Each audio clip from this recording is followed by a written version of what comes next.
This is Liberty Mark 222.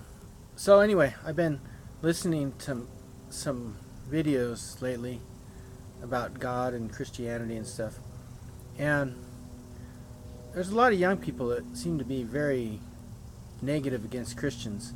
And they cite all these examples of how Christians are hypocrites or just money grubbing, sex addicts, whatever. And I think it's really disturbing to me.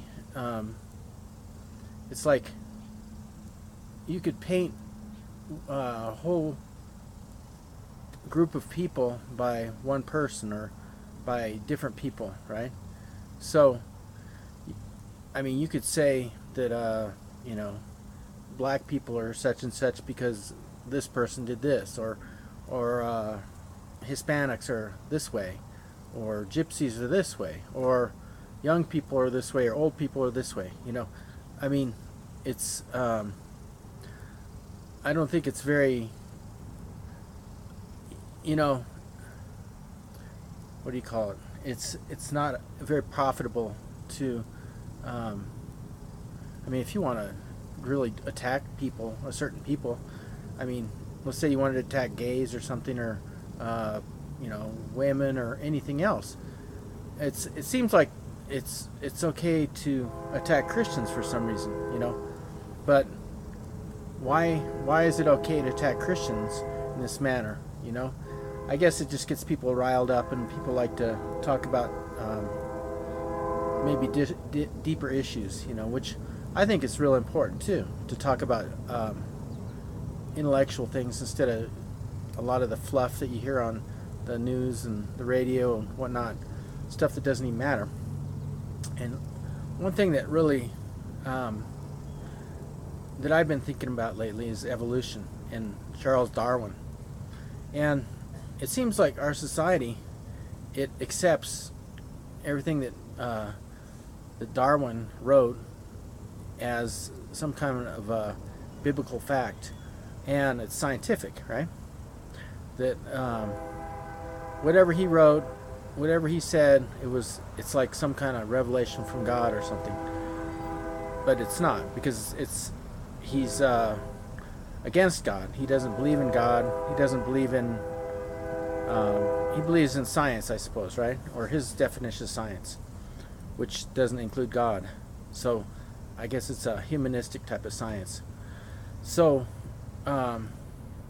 because Christians and Muslims or whatever, they believe in the scientific method.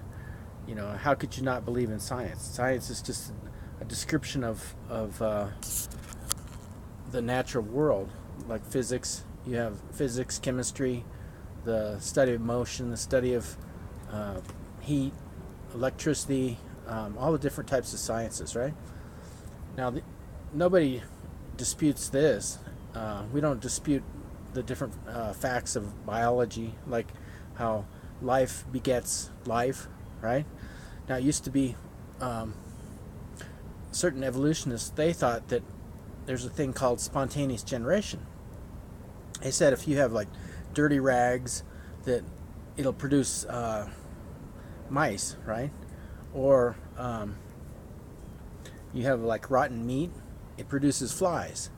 And so, but they didn't understand about flies laying eggs on meat and getting worms and whatnot. They didn't even understand about germs and bacteria.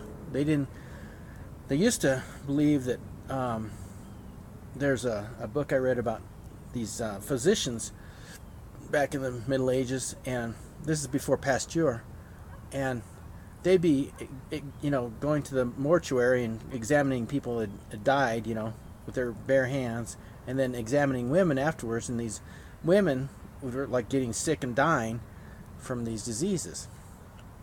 So anyway, the point is that just because something is science doesn't mean that it has to be anti-Christian. And just because Darwin believed in science doesn't mean that all science is ungod, doesn't have anything to do with God. It's really disturbing to me to think that, well, you're intellectual if you don't believe in God, but if you believe in God, then you're stupid. So I think those two things are mutually exclusive. I mean, you look at most of the early Christian scientists. Most of the early scientists were Christians because they believed in a regular universe. They believed in regular laws, and that's why they were able to discover all these crazy, just unbelievably complex things mathematically. Anyway, this is Liberty Mark 222. Thanks.